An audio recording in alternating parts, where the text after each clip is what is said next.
Bonjour. Donc nous allons vous présenter notre package qui est Facoshare. C'est un géocodeur. Le principe d'un géocodeur, c'est de partir d'adresses et de trouver des coordonnées XY. Sauf que c'est un petit peu ce que vous faites quand vous tapez sur Google Maps une adresse et qu'il vous la pointe sur la carte. Sauf que nous, bien, l'objectif, c'est de le faire pour un grand nombre d'adresses. C'est le fait de pouvoir le faire dans un package R, ce qui nous permet de le faire en local, de façon très rapide, de façon fiable. Et notre particularité, c'est qu'on utilise des données publiques d'adresse. Donc les régions en Belgique publient des points adresses et nous, on utilise ces adresses officielles pour géocoder. Notre package est pour le moment disponible sur GitHub, il n'est pas disponible sur Crâne. On a aussi une interface Shiny qui permet à des personnes qui ont plus de mal avec le code R de géocoder. Donc le principe, c'est que les gens généralement écrivent eux-mêmes les adresses. Donc on a des adresses qui sont écrites par des individus qui correspondent pas forcément avec les adresses officielles. Avec les adresses officielles, donc le manque de correspondance, ça peut être lié à des fautes d'orthographe, des fautes dans les noms, mais ça peut être aussi simplement parce que c'est pas écrit exactement de la même façon. Par exemple, docteur Maurice Timmermanslan, eh bien, la personne a peut-être mis DK pour docteur, a mis M pour Maurice, et donc ça ne va pas correspondre, donc on ne peut pas faire ce qu'on appelle une jointure exacte. Donc ce qu'on fait dans Facoshare, c'est qu'on fait des jointures inexactes. Donc derrière le fait d'aller chercher les coordonnées d'une adresse, en fait ce qu'on fait, c'est qu'on a des données de référence et qu'on va aller faire une correspondance avec on a des données qu'on veut géocoder et qu'on va faire une jointure inexacte avec des données de référence qui sont les adresses best. Pour ça, on utilise dans Facoshare la fonction qu'on a appelée FacoGeocode. Peut-être dire que une des particularités de notre package, c'est qu'il doit utiliser des données qui sont assez volumineuses, qui sont tous les points adresses de données de référence, tous les points adresses best. Et donc, ce qu'on a fait, c'est qu'on a fait en gros deux packages. On a fait un package avec les scripts et un package de données. On a plutôt fait un répertoire GitHub avec les données. Et donc, du coup, quand on installe Facoshare, il faut lancer une fonction qui va télécharger les données et les installer sur votre ordinateur. Alors, on avait fait ça pour essayer de coller aux recommandations Crâne, d'essayer d'avoir un package de fonctions qui soit léger. Jusqu'à présent, on n'a pas réussi à être accepté sur Crâne. C'est aussi pour régler les problèmes de mise à jour des données. En fait, toutes les semaines, les organismes publics mettent à jour ces données de référence. Et donc, du coup, avec ça, bien, en fait, ça nous permettait de pas nous devoir à chaque fois mettre à jour. Bien, on a juste une fonction qui met à jour en retéléchargeant les données. Ces données best address, donc ces données de référence, on les a nous-mêmes d'abord préformatées. Donc c'est pas juste les données telles quelles. Nous on a nous-mêmes appliqué toute une série de modifications à ces données pour faciliter le géocodage. Et donc c'est possible de le faire avec la fonction de refaire ces pré-traitements avec la fonction best data update. Donc voici, je te laisse la parole. Alors, je vais vous expliquer la logique du géocodage. Alors, pour ceux qui étaient déjà là à Avignon, j'ai déjà présenté ce package à Avignon, Rencontre R, il y a 2 ans. Donc, on l'a fait évoluer progressivement vers plus de fiabilité. Alors, on voulait pour aujourd'hui avoir une version avec des avancées majeures, mais on a des petits problèmes techniques, donc on prévoit de faire ça dans les prochaines semaines ou prochains mois, et on va expliquer aussi ce qu'on prévoit de faire.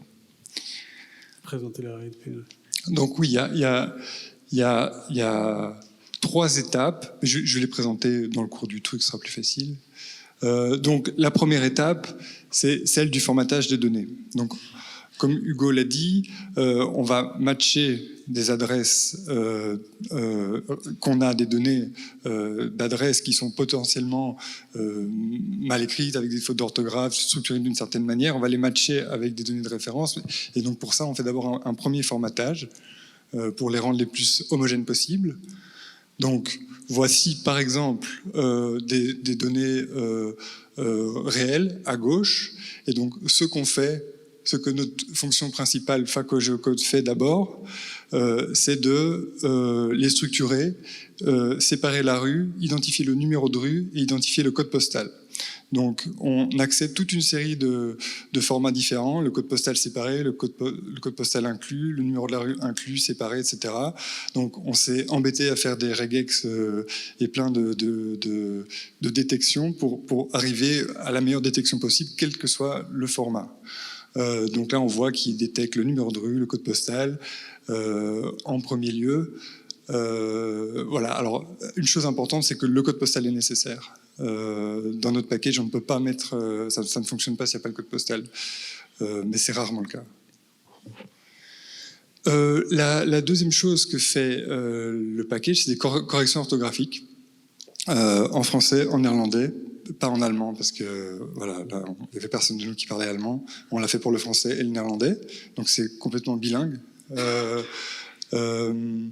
Et donc là, on voit par exemple la rue telle qu'elle est orthographiée, c'est rue sous lieutenant, mais orthographiée LT, point, catoire, et en parenthèse D. Et on voit que le package fait des corrections automatiques. LT devient lieutenant. Donc on a fait toute une série de vocables de l'armée, parce que souvent c'était abrégé. Il supprime la parenthèse. Et voilà, il y a tout, il supprime la boîte postale. Si vous voyez la troisième ligne, avenue de Tervuren, 116, boîte postale 14, il supprime. Et vous avez une colonne qui indique à l'utilisateur quelles corrections ont été appliquées.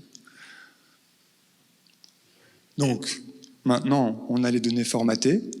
Et ce qu'on va faire, c'est qu'on va les matcher avec les données BEST, parce qu'on a les données les mieux formatées possibles. Alors tout ça est facultatif. On peut dire au package de ne pas formater, de ne pas corriger, parce que parfois il introduit des erreurs. Donc on a toujours introduit des corrections qui amélioraient plus qu'elles détérioraient, mais il y a une partie qu'on ne peut pas contrôler. Donc l'utilisateur, s'il sait que les données sont très bien formatées, peut désactiver les options de correction.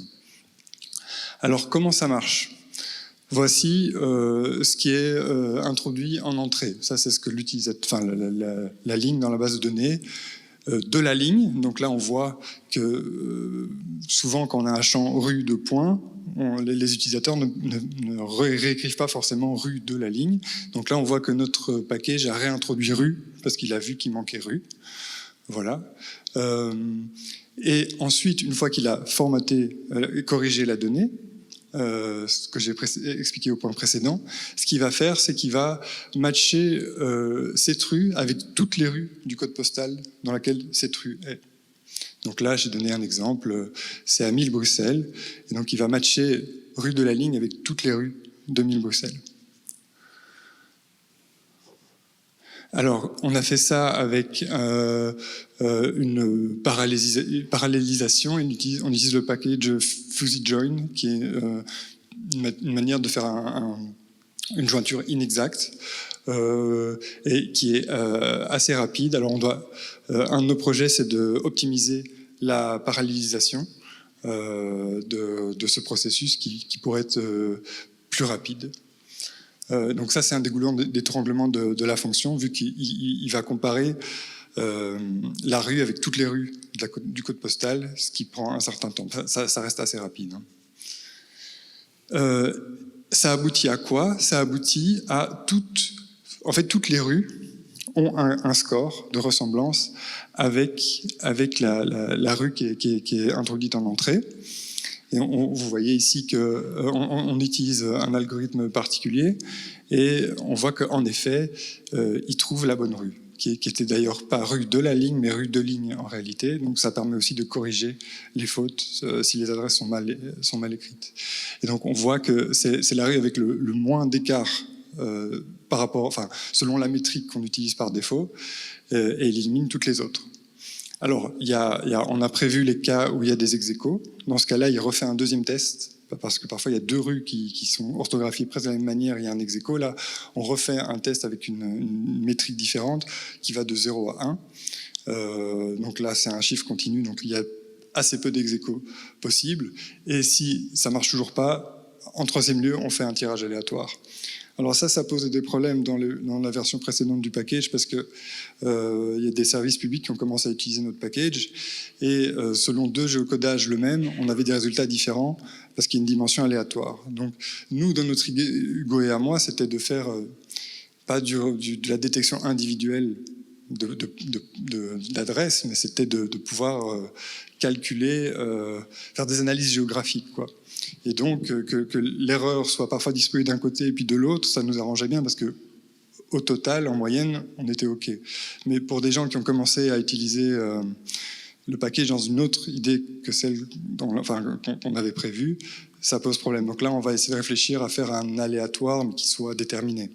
On va encore réfléchir, mais il y a des manières de faire. Alors bon, voilà, c'est juste un exemple pour vous expliquer jusqu'où on a été. On a vu aussi que les gens introduisaient des adresses avec des abréviations. Par exemple, là, rue Cyrielle Buisse, les gens l'écrivent rue C. Buisse. Ou avenue Francisco Ferrer, c'est F. Ferrer. Donc là, en fait, ils ne les trouvaient simplement pas parce que le nom était abrégé. Donc on a fait tourner un script pour détecter tous les prénoms, et on a dupliqué les rues avec les prénoms abrégés. Comme ça, de cette manière, maintenant, on détecte avec très peu d'erreurs toutes les rues dont les prénoms sont abrégés aussi. Alors, on a progressivement introduit des perfectionnements. On a vu que parfois aussi, les personnes se trompaient de code postal. Et vu que nous, c'est une boucle par code postal, si la rue il y a une erreur de code postal, il la trouve forcément pas. C'est le cas ici par exemple, c'est le vrai cas dans une base de données. La personne a émis 27 rue du Moulin à 1030 Scarbeck. En réalité, l'adresse se trouve pas là. Elle se trouve à 1210 Saint-Josse. Donc vous voyez la commune en noir, enfin en gris foncé, et l'adresse elle est juste à côté en fait. C'est la commune juste à côté, donc la personne s'est trompée. Et donc forcément le package il cherche à Scarbeck, mais il trouve pas. Et donc, on a introduit une fonction, enfin une option dans le package où s'il ne trouve pas, il élargit à toutes les communes adjacentes, dans l'idée que si la personne s'est trompée, elle ne s'est pas trompée de très loin, quoi. Et donc, on récupère comme ça toute une série d'adresses en empêchant trop d'erreurs, parce que si on élargissait à toute la Belgique, là, il y aurait beaucoup d'erreurs. On a vu qu'il y avait beaucoup de rues dont les noms étaient similaires entre plein de communes différentes. Par exemple, rue de l'Église, il y en a beaucoup en Belgique. Donc, si on supprime le code postal, on ne peut pas savoir quelle rue de l'Église c'est. Par contre, là, on détermine un périmètre qui rend l'approximation acceptable à notre sens. Donc là, il nous semble maintenant qu'on a fait un élargissement qui est un peu trop brutal. Ce qu'on devrait faire, c'est d'abord faire un truc par cercle concentrique où on s'arrête à une certaine limite. On cherche d'abord dans les codes postaux dans la commune, et puis après on élargit. Là, on a fait en un bloc parce que c'était un test temporaire qu'on n'a pas changé. Mais voilà. Ouais, donc une fois qu'on a la rue, maintenant on peut faire une jointure exacte sur base de la rue qu'on a trouvée avec le numéro.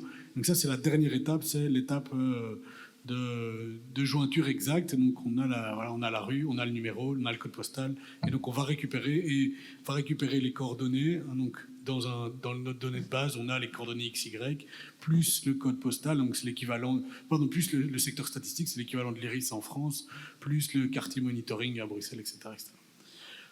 On doit un petit peu se dépêcher, il me reste une minute, mais vous dire aussi qu'on est en train de mettre à jour le package. Pour le moment, on charge beaucoup de données, ça nous met des données, des fichiers CSV, on est en train d'essayer de passer à des géoparquets. On a fait ça, mais peut-être qu'on ne va pas revenir là-dessus, mais on a aussi la possibilité de, si on ne trouve pas le bon numéro, de trouver le numéro le plus proche du même côté de la rue. On a aussi la possibilité de géocoder au milieu de la rue, donc si on n'a pas du tout de rue. Ça, c'est une collègue qui avait travaillé sur le co-living à Bruxelles. De numéros. Comment ? De numéros. pardon, le numéro. Si on a la rue, mais on n'a pas le numéro, elle va placer au milieu de la rue. Donc ici, elle avait des adresses de co-living, mais elle n'avait pas le numéro. Et donc mais bon, comme les rues ne sont pas si longues, ça permet quand même d'avoir une géographie, de faire sortir une certaine géographie du phénomène. Peut-être quelques tests de fiabilité. En gros, on se trompe moins que beaucoup d'autres géocodeurs. On va assez vite si on a beaucoup d'adresses. Et on a introduit des possibilités de faire des cartes interactives et des cartes statiques. Voilà, comme disait Joël, on a l'objectif d'améliorer, augmenter la vitesse, augmenter la capacité à trouver, diminuer les erreurs, réaffirmer le lien avec les données de référence, simplifier le code et garantir la consistance des approximations, d'éviter tout ce qui était aléatoire. Voilà, je vous remercie pour votre attention.